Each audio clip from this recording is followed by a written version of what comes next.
Describe Luton Town in one word. One word. That's impossible. Go on, I got one. Belief. Courage. Passion. Resilient. Family. Togetherness. Grit. Unity. Camaraderie. Orange. Amazing. It's us.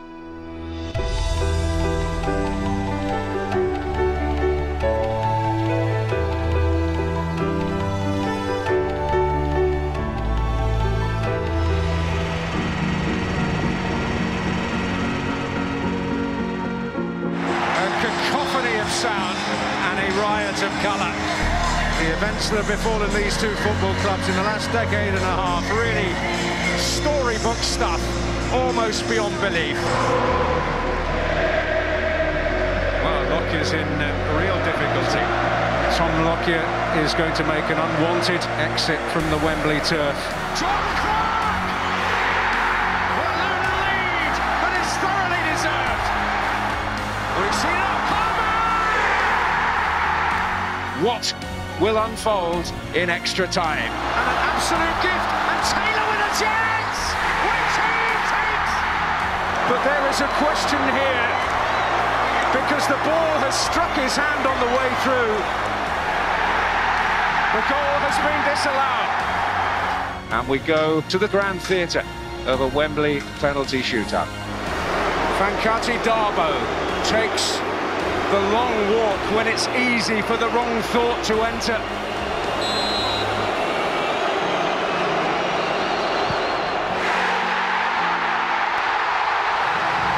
I would suggest here that the most extraordinary story in the history of the English game has been written.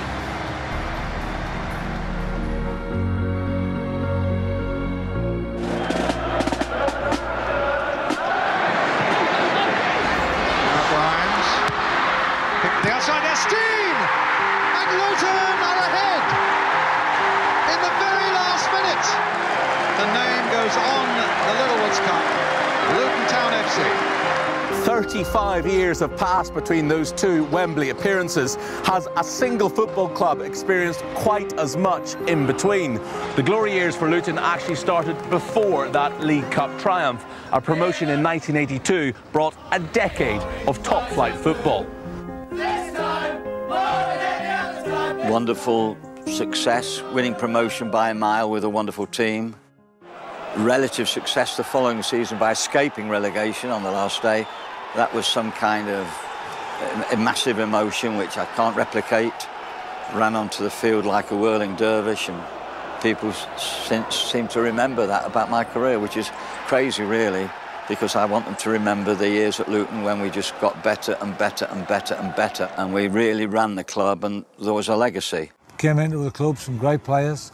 There were lots of internationals there. We had a bit of a golden period for 5 or 6 years.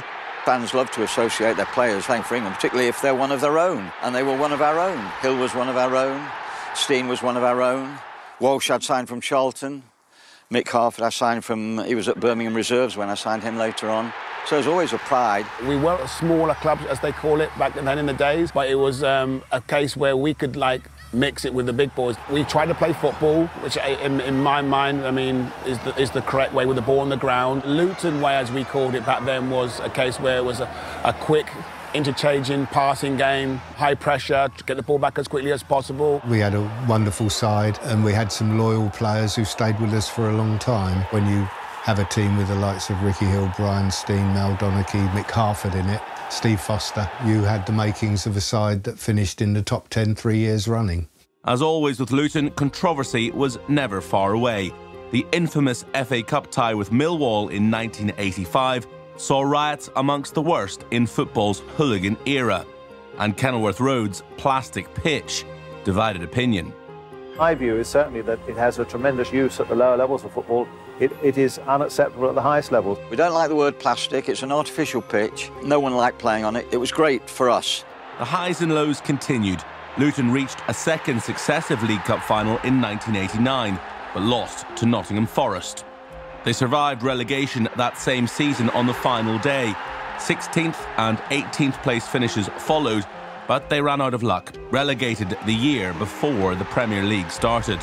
The stat is that it's us and Notts County who were the only teams to have signed the agreement to create the Premier League but have never actually played in the Premier League. We had flirted with relegation at least 2 or 3 years, a couple of times on the trot, before we actually did get relegated. And so I don't think it was a case where it was going to be as long as what we thought it was before we was going to get back there. It's quite ironic that was Coventry who stayed up. No one did know what the Premier League was going to be, how iconic it was going to be, how big it was going to be and how worldwide it would be. Fact was that in latter years of my time there, they were always wanting money. We were always having to sell players, and we did sell players. We were a selling club.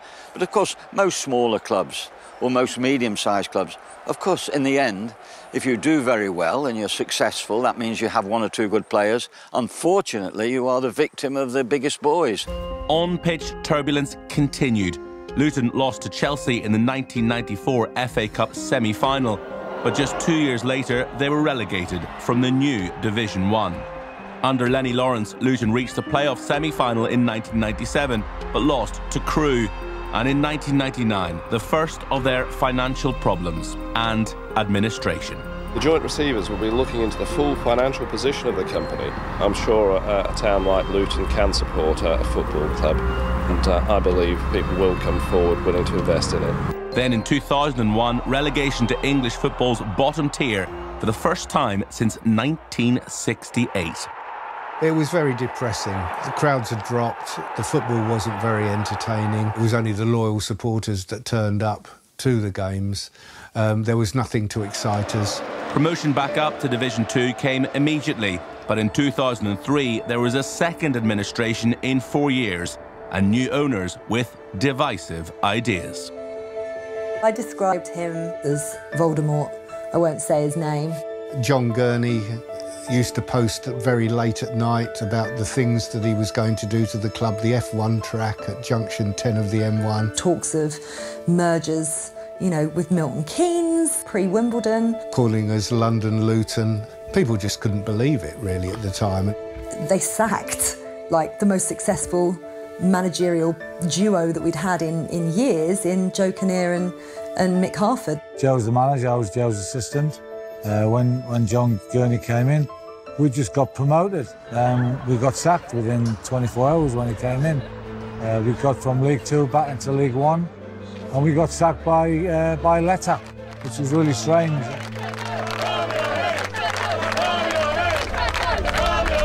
If the king is dead, it has to be a case of long live the king. He did this sort of like coach idol thing where how he wanted to choose a manager. Let's have manager idol, why not? The season ticket holders voted for Joe Kinnear as manager. The players voted for Joe Kinnear as manager. The board voted for Mike Newell. The shareholders voted for Mike Newell, which leaves the general fans. So there were 4 votes in it. And the winner of that category, therefore the winner of the competition for manager, is Mike Newell. I don't know how much people remember of what a farce that was. Joe Kinnear was actually on the list. I think Stuart Pearce was on the list as well. Steve Cottrell, possibly. Joe Kinnear had won with a landslide, but he was on holiday. There's no way on earth he was going to be working for an owner who'd just got rid of him. John Gurney turned around and said, right, you've got choices here, and one of them is Mike Newell, and he seems to be getting lots and lots of votes at the moment. In other words, we've decided to have Mike Newell. I can't control what goes on outside of the football. I don't wish to control it. My only job is the football side of things and having a successful side on the pitch. John Gurney didn't last long. Well, a few of us actually set up the trust in order to create a vehicle which could really take an active role in trying to take the club over, or at least pretend to try and take the club over from John Gurney at that time. But actually we found that there was a debenture against the club which we took control of and actually turned it inwards, so effectively we got rid of the chairman by putting the club into administration, which is an odd move to make because no supporter wants its club to go into administration, but for us at that time administration was better than liquidation, and that was literally the choice we had.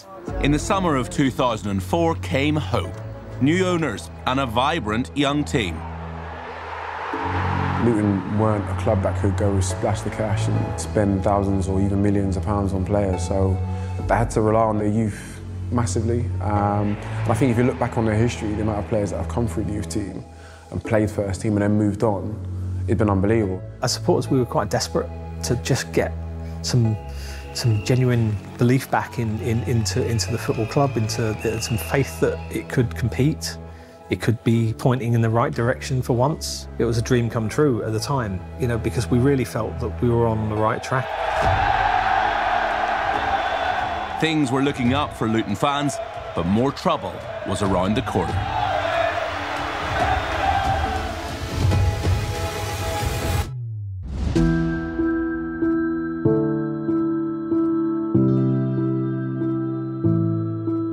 Luton's first season back in the Championship brought entertainment and a 10th place finish. But it wasn't to last. The manager was dominating the headlines off the pitch. The rumours have been around for years, but Mike Newell voiced his fears in public, daring to speak about a bung culture in the game. I can substantiate the claims that I've made. My dealings with agents are very frustrating. Are there people making money crookedly out of English football? In relation to some of the activity, yes. Mike Newell suggested women had no place officiating in the Championship. Today, it's my intention to publicly apologise to anybody I've offended, particularly Amy Rayner. And on the pitch, it went wrong too. Luton Pain, down they go. After 2 years in the Championship, they are back at League One level. It was my hometown club. I thought there were some good players here. I knew that the club was changing hands, and the new owner had spoken to me and said that he was coming in June. So it was a project for the club. There's a lot of things that come with relegation. And I remember the club being in administration, players were leaving, players not getting paid, staff members not getting paid. So that was a very difficult time. And obviously being a sort of a Luton fan and someone that's been brought up from Luton and you always want to play for your local team, it is a bit of a heartbreaking problem. In League One, things got worse. The FA brought charges against the club over allegations they'd breached regulations governing payments to agents. Then administration and a 10-point penalty. The club was facing financial collapse. I was away at the time and I remember being called back. Got to get back to the UK because we're in administration again. so it was one of those things we sort of expected because there were a lot of things that were coming out of the club that were unsavoury. We were definitely on the brink of going out of business, I think. You can't imagine your football club, it's meant so much to you, a sort of pillar of your sort of sporting life, disappearing from the community.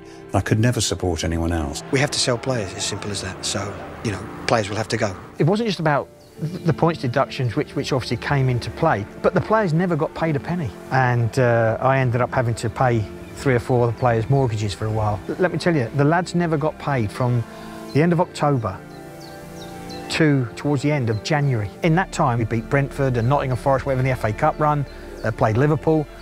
The lads, I can't speak highly enough of the lads, and they never got 1 penny. The damage was done. Extensive player sales and a points deduction brought relegation to League Two. But a ray of light, a takeover, with Luton Town 2020 Limited buying the club.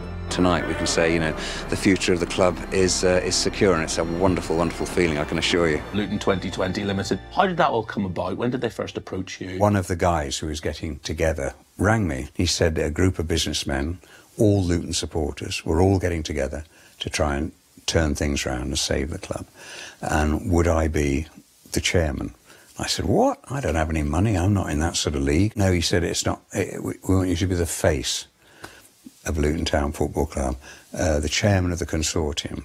So people can, it's like a rallying point almost. And it was an enormous honour, enormous privilege. Was there a genuine fear from some fans the club might completely cease to exist? I think there's a belief that it would happen.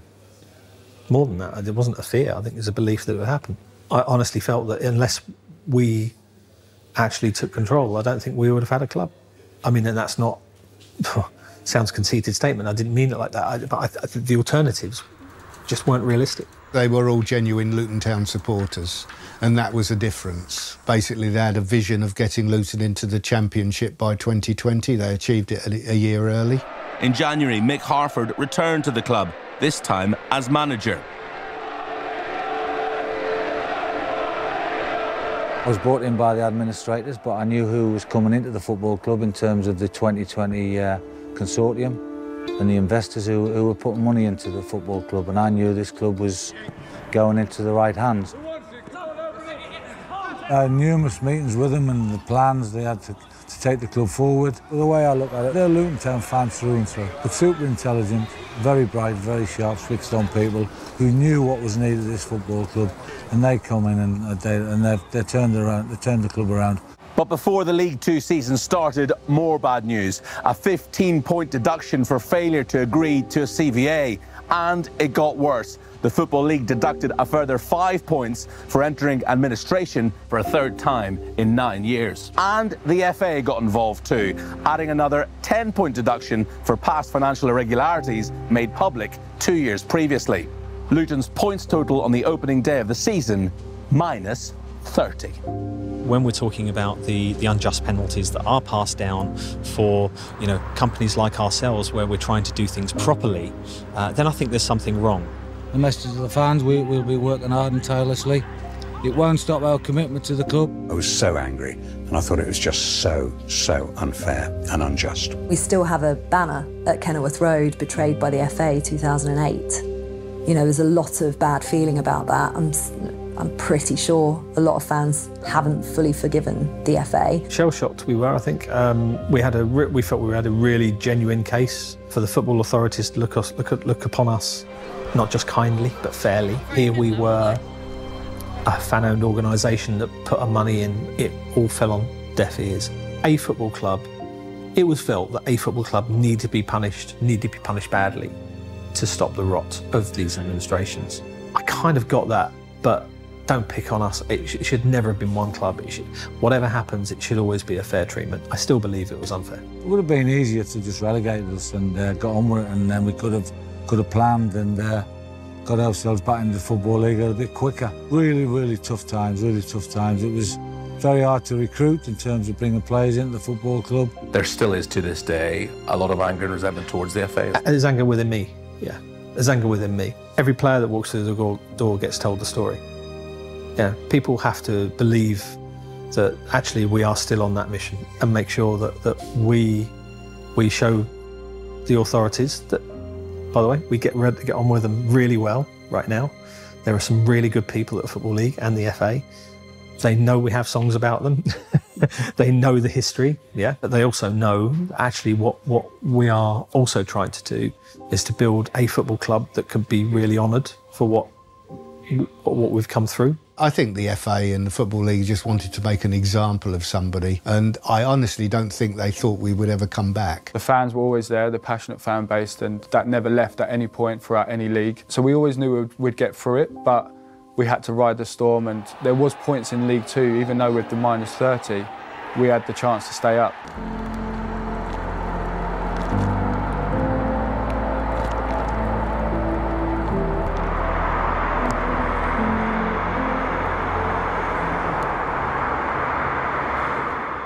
Relegation to non-league seemed inevitable, but the Johnson's Paint Trophy brought plenty of joy to an otherwise miserable season.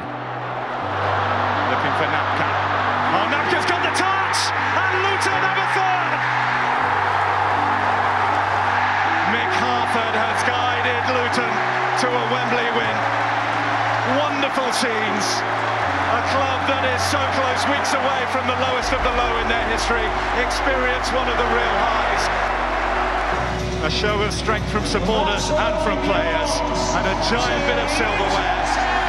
A reward for a giant effort at Wembley. It is Luton Town's day. That day I think we got 30,000+ there again for the Johnson's Paint. And to go on to win it obviously was an amazing occasion, and through the darkest times that was definitely a shining light, and Claude scoring the winning goal so late on was just an amazing moment. You speak to supporters now and they say that's their favourite ever day, being a Luton Town supporter. It was a bittersweet time in the season. We were more or less relegated then, we were going down. But to go to Wembley with that squad and win there and win well and get a trophy in the cabinet, it was a monumental achievement in all fairness. I find it really funny that people still ridicule it in terms of, well, it was only the Johnson's Paint Trophy. It's like, what do you mean only the Johnson's Paint Trophy? We won our first piece of silverware since you know, 1988. I was actually enormously grateful to the players who joined the club knowing it had a pretty hopeless battle on their hands, or stayed at the club, or whatever. You know, they all committed to Luton in its time of dire need.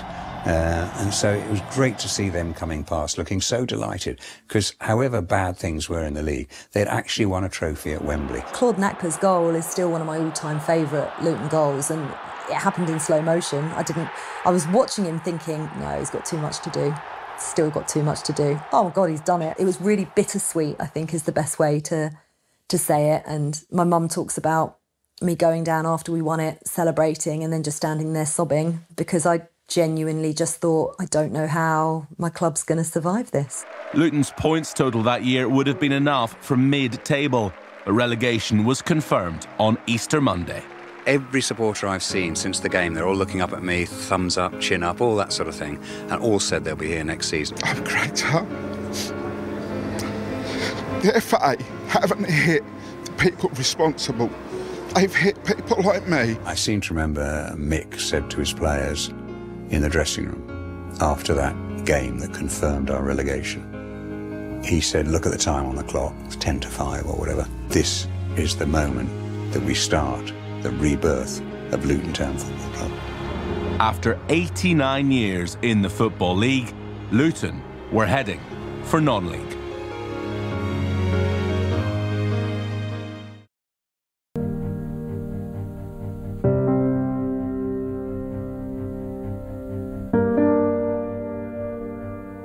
When things started to go a bit downhill for Luton Town as a football club, what was that like for the town itself? It did dampen the mood somewhat because we kind of missed out on the razzmatazz of the Premier League. Yeah. But I suppose people got on with life, continued supporting the team through thick and thin. Have you noticed that there is much more of a buzz about the town because of what the football club have managed to achieve? Absolutely, and the first sign of that is whenever I go out of town or meet somebody that says, oh, congratulations on your football team, doesn't it feel great?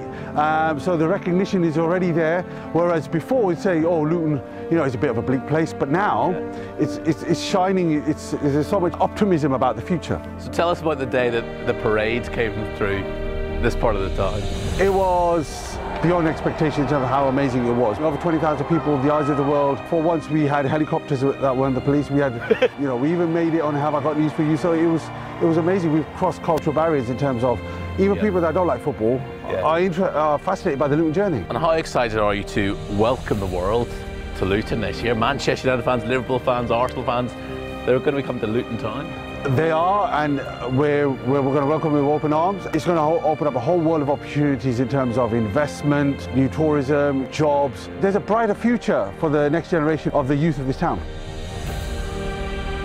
It's a club that means so much to so many people. But in the summer of 2009, Luton Town and their fans were facing up to a first season in the conference. I thought we would get out in 1 year. I used to buy the non-league football paper every week, and I thought I'll get them bound at the end of the year. It'd be something nice to add to the collection. I ended up with a great big pile, 5 years worth of non-league papers. I think when we got situated in the conference, we naturally, probably myself as well, thought, right, we'll bounce back straight away. We're Luton. We get 6,000 at home games against whoever in the conference. We'll get straight back up. Even the away games, when the team went away, there was 2,000 or 3,000 fans in small grounds. It's like their payday, basically, to the smaller clubs, with respect to the smaller clubs in the conference. It didn't last very long. When we got relegated, I got sacked, rightly so. By 2020, they let me go. We were the Manchester United or Manchester City of non-league, and everybody raised their game against us, so it was very, very difficult. Whilst we wanted to bounce back straight away, in a bizarre way, it was probably a positive thing that we didn't. It needed time. It's the reason why it couldn't just bounce back immediately. The whole thing needed to be built from foundations up again. Things didn't go to plan. Luton kept falling short. In 2010, a playoff semi-final defeat to York. The following season, a playoff final defeat to AFC Wimbledon. And in 2012, another playoff final defeat to York again. The following season, Luton didn't even make the playoffs. Something had to change. The time was right, the club was right for the challenge, and it was a massive challenge because they'd had, I think, 4 or 5 managers previous. Good managers as well, you know, honestly, good managers. And when Luton came in for me, I spoke to a few people that would know a bit more about Luton than I do. They probably wouldn't have advised me to leave a Football League club and go to Luton. But you know what? I think that was part of the challenge. We had John come in, who was a specialist in conference. He knew how to get out of the league, what football you had to play, every stadium, every player in non-league football. So John Steele was the expert, if you like. So we bring him in, fantastic appointment. He has his own ways, his methods and certain sayings that he sticks to. But he knows how to win leagues, and certainly the Conference League. And what he did that season was remarkable. He's the one that put me basically into real professional men's football. He was the stepping stone to my career in Luton, going all the way back to the Premiership. Primarily, he just reflected us, you know. He was such a down-to-earth character, really genuine, humble, you know, truthful, honest, humorous, gentle, authoritative, demanding, ambitious, all of those things all in one, the things that we can use. We like to be able to think that's who we are. John was all of that.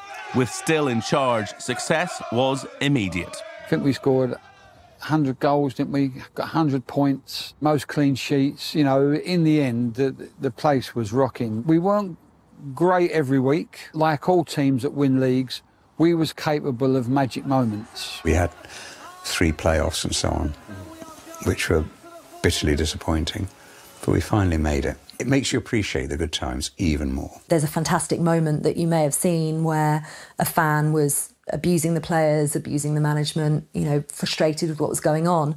John Steele picked him out of the crowd, I think it was the following week, and brought him into a huddle. And they had a team huddle with a fan. And every week from that time on, he had a huddle with a fan in it. And it just brought everybody back on board and, you know, really simple man management skills. It taught us a new way of playing. We thought we could play a prettier football and still get out of the conference. That's just not the way it works. And that was just John's philosophy, and he brought a calmness to the group as well. Very much a confidence behind, we will get this done. Job done. Luton Town were back, but there's plenty more work to be done. They consolidated in League Two with an 8th place finish, but in December 2015, John Still was sacked. Ambitions are different. I wanted to do it one way, they wanted to try another way. They were in a hurry, which I understood. We parted company, but there was no animosity in it. They've shown how right they were, because look where they are. There are 2 moments really in my career at Luton where I look back upon and I've sobbed. The first one was letting Mick go, the second one was letting John go. I can never thank John Still enough. John Still comes to games, is applauded, you know, does laps of honour around the Kenilworth Road pitch. He's a very important part of what has been our history. Still's replacement was a man taking his first job as a manager, Nathan Jones. I wasn't a fantastic footballer, but I had a work ethic. I knew every day what I needed to do to glean the best out of my career. And that's what I want my players to achieve. It was really important first step for me, because when you take a first job as a manager, a lot of times statistically it could be your last. Coming to Luton, I had meetings with Gary Sweet, I had meetings with the board, and I was really excited. Now, our objectives were clear. I sold an 8-year vision, 2 stages of 4 years, 4 years to get to the Championship, 4 to the Premier League. I think at the time it gave us the belief that not only around the place and in yourselves, going into games, believing you can win games, setting the bar so high in training, we'd go on unbeaten runs, we'd come away from games just not giving opponents a real sniff, and I think that belief in football is just huge. See, there's a bait word of culture, but he brought his sort of ideas and his way of playing. Not a lot of teams play the diamond. To play that, it was difficult at first, but possession-wise, we bossed a lot of teams. His man management was brilliant. He was a great person, but in terms of his tactical skill and his diligence to that was exceptional. He was obsessed with his shape. And at the time, we were playing a diamond or we'd play 3-5-2, and everyone knew exactly what they had to do, when they had to do it. Things were progressing on and off the pitch. The club lodged plans for a new stadium in Power Court in August, and Luton made the playoffs that season. It's been squeezed in! Oh, absolutely heartbroken! First time I cried on a football pitch, I remember it. The circumstance as well, you know, the late goal, we should have cleared it, and just the whole scenario of the game, it was heartbreaking, you know, but, you know, that was part of the journey. It was pain. There's a picture of us all on the floor, just turmoil, man, and when you come back and change him, they're celebrating. It's not a nice feeling. It hurt, but it was the best thing that happened to us. It really was. Were we ready to go into League One and go boom? Probably not. We were a year ahead of schedule. That playoff experience only strengthened Luton. 2017-18 brought another special promotion.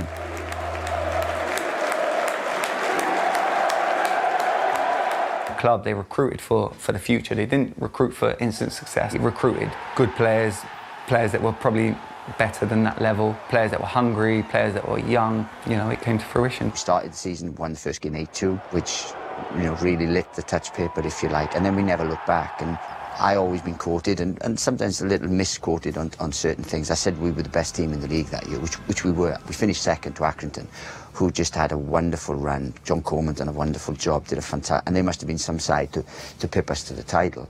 But on our day, you know, we were untouchable in that level. League One proved no problem for Luton either. Second on New Year's Day, but things are never straightforward at this football club. We're hearing that Stoke are in talks with the Luton manager, Nathan Jones. I gave Luton everything. I gave them my life. I'd had a few opportunities to leave, which the club knew about, and I believed we were on a journey. But there was always a thing in my mind about Premier League. I wanted to play at the highest level. I was never good enough, but I wanted to manage at the highest level. So when Stoke came, I believed at that time it was my best opportunity of getting to the Premier League quickly. There's a real kick, actually, kicking. Oh well, I won't say it. It was a kick in the gallbladder because I just had my gallbladder out. So I thought, great, thanks for choosing this moment. Sometimes you can't hold people back if that's what they want to do. We didn't feel he did it quite the right way on that occasion. He knows that we didn't. We felt that he I think has openly apologised on that situation to supporters and us as well. It was tough for us because the relationship that all the players had with him was father-sonny. It really was. He loved every single member of that team. The big thing, because there was a little bit of regret about Stoke, was it wasn't the fact that I went or anything. The big thing was how he was handled. It had to be done at such breakneck speed that I forgot my etiquette, if you like. And I didn't go back and speak to the players, didn't go back and speak to the board, didn't, you know, do that. Everything was a whirlwind, and it was probably the most manic week of my life. Cuddly snakes being thrown around Kenilworth Road. A lot of bad feeling because we were doing so well. Even though it was January, we were on the cusp of promotion. It's not as if he jumped ship to a Premier League side. But I think that was where the disappointment was, is that he didn't believe in us enough that he could take us to be promoted. They felt that I cheated on them, if you like, and I'd broken. It was like a divorce. And I understand that totally. With a return to the Championship on the line, Luton needed a manager to see them home. There was only one man for the job. I made a conscious decision to say I don't want the job full time. I've been manager here before and I thoroughly enjoyed my time here. And I think it just makes things very nice and concise and correct. Unfortunately, Nathan left, went off to what he believed was bigger pastures and a new era for himself. But unfortunately, it never worked out for him. The club still progressed and went on. A change in the dugout, but not on the pitch. Luton only lost 2 of their 20 games under Harford and sealed a first season back at Championship level since 2007. Back in League One, when Nathan left and Mick picked up the baton, he was terrific. I think we've sort of run out of words now to sort of describe Mick. He's obviously been through a lot last year with his health, and he's still in as much as he could around the boys, and he'd tell you himself that's what gave him sort of that bit of energy, and that's what he needed at that time. He just steadied the ship. He said, boys, I'm just going to tweak here and there, but this is your team. Go out and do what you need to do. It's like the club's got a bungee cord attached to his ankles and he comes back. He's been a key part of this rise. He needs a statue. I know the word legend is bandied around a lot nowadays, but he is a genuine legend. What he did when he stepped in was just continue to be what he's always been around the club. He's such a big friendly giant, you know, a gentleman, someone like with huge empathy, just talks to every player, again, loves every player, will go out his way for any player. He led us brilliantly and he got us over the line. I have a real passion for the football club. I have a real passion for the town. I absolutely adore the club. I love the club. I love the way it's run. I love the fans, the supporters. It took 12 years, but Luton had finally reversed the damage. Planning permission for the new ground also granted, but the best was yet to come. The question to the rest of the Premier League is, are you ready for a day at the Kenny? Kenilworth Road is a beautiful stadium. The moment you walk in, you know you're in a traditional football ground. The fans make it tough, they're loud, they don't stop, they're passionate. You cannot swing a cat in the changing room. One of the most iconic grounds in England. Whether you're Haaland, De Bruyne, Mo Salah, people will not want to go and play there. When you do leave the Kenny, will it be with a tear in your eye? I'll be sobbing like a baby, I think. It's been my home. Every Luton fan will feel the same, I'm sure. Back in the Championship and with Kenilworth Road behind them, Luton had a fresh start. Graham Jones was appointed manager, but the team struggled. And when the pandemic hit, Luton were sitting 23rd, 6 points from safety. The club used the enforced break to change manager, swapping one Jones for another. I'd had some opportunities to go back into work, and I knew that I had to choose the right one. I was on the brink of taking another job, actually, and then I got a call from Gary Sweet, who said, look, can we meet? They felt they needed to do something to make sure that they stayed in the Championship. I met Gary, and we had real good, frank conversations, cleared the air, because obviously Gary was hurt as well in terms of everything. I was hurt by certain things. I made sure I built the bridge, and made sure that I took responsibility for everything. And then we re-embarked on the journey, if you like, and we knew we were in a very precarious position. But two things: they believed that if any manager could get them out of that, it was me, and I believed that if I could get any group of players out of that situation, it was the group I'd left. It's like that kind of jilted ex-lover. You don't want to see them with someone else, and a lot of the fans felt as if they'd been cheated on a little bit. That was hard, but then when he came back, welcomed back in. He left in really, really poor circumstances, and he'll admit that himself. When he did come back, I said to Gary, look, Gary, I'll stand by Nathan and stand by his side and hopefully get him through a tricky period. But over the 9 games and that end of the season, Nathan did an absolutely brilliant job. What COVID did was give us a break where we had to take stock, and staying in the Championship was so important to us. We had to really look inwards and be selfish about our club and think about who is the best person, potentially the only person that could help us survive in this particular situation. I truly believe it. I don't think there could have been any other person in football that could have come in and saved us at that point. We were adrift, needed many points, didn't we? And then when Nathan come back in, I just think he knew the group, he knew the club. We got the results that we needed to keep us in the league. The 2020-21 season brought a comfortable 12th placed finish, but 21-22 had the hallmarks of something special. So we felt we had the basis of a top 10 team there. That summer was a wonderful summer for us. Delivery is dangerous! Jordan Rhodes pounces! Huddersfield have won the battle of the underdogs. These losses, they stay with you. Obviously, you got the highs and the lows, but sometimes the lows really fuel the fire in you. Lowest point in my life. I've been very fortunate in my life not to have too many disappointments. That was as tough as it gets. We were the better team, and I think if we got to the final, we'd have won it. Second time I cried on a football pitch, that was tough. For the group, so tough, because we probably achieved something that no one else believed we could achieve that year. Luton went into the following season looking to build on that playoff defeat. In November, they were challenging, but as always, there was a twist. Southampton have agreed a deal with Nathan Jones to become their new manager. I have no intention of leading this club into the Championship. The reason I left Luton was because I wanted to be a Premier League manager. They wanted to go down a route where they had young players and they wanted to develop those. I had a track record of that. They wanted me to transfer what I was doing at Luton into Southampton. And that's basically why I decided to take the job. I think Nathan had learnt from the previous experience that he did things kind of the right way this time around. We're not going to stand in the way of that. This time when I left, I knew they were going to get promoted. Now that may sound strange, we think, well, you could have taken them out if you really had that feeling. I just felt Southampton was too big a Premier League club for me to turn down. We saw some of the writing on the wall at that time and started to prepare a little bit early. Jones' replacement was a man sacked by their rivals Watford earlier in the season. It was a total left field appointment. We interviewed 2 or 3 managers and Rob stood out, absolutely stood out. He's a great man, he's a great guy, he's a wonderful person. Rob was somebody we'd identified quite early. He went to Watford, great opportunity for him, you could say. We could also see the writing on the wall there. I think there was a little bit of internal sort of cheer and punch of the air when they got rid of him, because actually, in a way, they did us a favour. I don't think there was any initial problem at all with the fact that he was an ex-Watford manager. Watford have sacked so many managers over the years. What's another one? We just rub our hands with glee and say, wow, what a stupid club yet again. Thank you very much. Since the moment he came in, he had the dressing room straight away.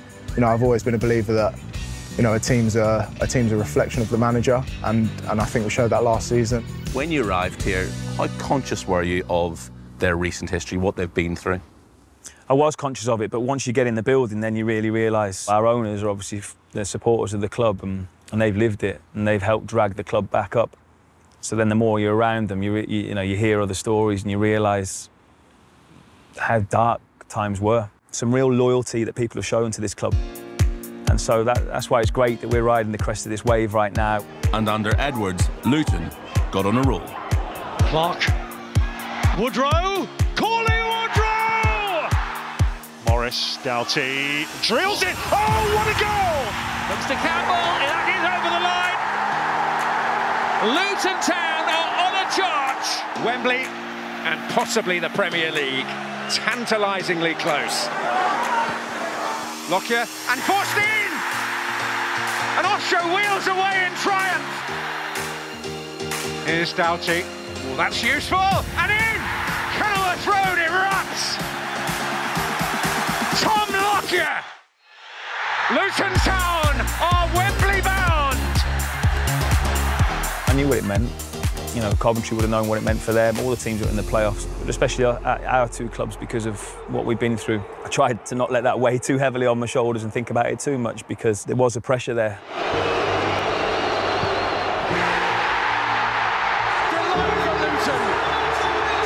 darkest days well and truly behind them. A new, shining dawn for Luton Town FC. It feels incredible. I've got to be honest, the only thing I'm thinking about right now, though, is Tom Lockyer. He's been immense for us this season. Health is the most important thing. Family's the most important thing, more important than football, more important than this. Can't speak highly enough of him. And just really pleased he's okay. He made my mum cry after with his speech after the game, and I said, yeah, Mum, he's just a genuine person. Tom was so influential for us, from us as soon as we came in November. His consistent performances, his leadership qualities, his performances on the field, but what he gave us off the field were huge. When you saw those pictures of them celebrating, I mean, did you start crying at that moment again as well? Yeah.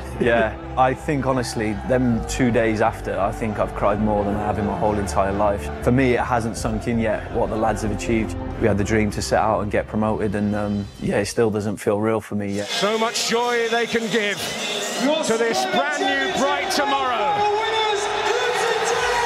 Rob Edwards and his team bring them sunshine. What we all achieved together, it was big. It was monumental for the club. What it can do to the town, what it can do to our players as individuals, their families, everything. It's big. It's like storybook stuff, really. Just got to go out there and make ourselves proud in the Premier League this season. I don't know if many clubs would be able to do what this club has done, to go through the leagues like we have done, recruit the way we have, and just carry on that momentum each year, improving. It's pretty unique. I've had so many people get in touch with me saying, oh, you know, Luton are going to splash the cash and, you know, you're going to go down anyway. I'm like, you have no idea how our football club is run. We have an ethos at the club as well, no egos. No one's bigger than anyone else in the building, whether that's from the chefs to the manager. You know, everyone's got time for everyone, and when you can build that family feel and you feel like you're all pulling in the same direction, it's brilliant to be a part of. After the game, you said you'd completed football. Yeah. I feel I completed football, man. I feel I retired. Kazu! He's just touched the stars with that one. Well, this is a player who is playing league football with Luton Town. You're going to get fans and people, the opinions of, Pelly's not good enough, Pelly's this, Pelly's that.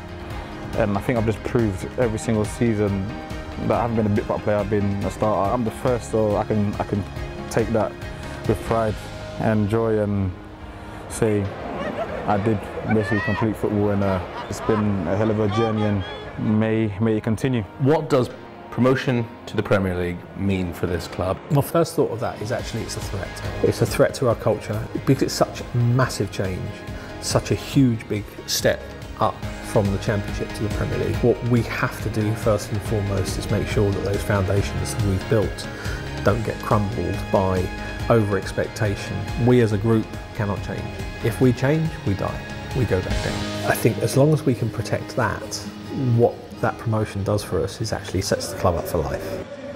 So Luton Town are in the Premier League, and what a turbulent, unpredictable, at times utterly ridiculous journey it's been, from the depths of the conference to the riches of the top flight. Luton Town is a club that is truly unique. I can't ever put it into words what that club means for me. It's a club that got the identity of Luton in them. I left as a Luton fan. I think that's what a lot of players say when they leave the club. To see loads of different people, different backgrounds, but all coming together as one town was really humbling. Football drags the whole town through. The important thing is the people that work hard all week to come and watch us on a Saturday will be rewarded with coming to watch Premier League football at Kenilworth Road. They like the direction of the football club. They like what it stands for, the identity, the culture that they belong to. The success of the football club has brought all the communities together. Just an amazing place at the moment. Could never have dreamt of it. Such an incredible story. It's a fairy tale, isn't it?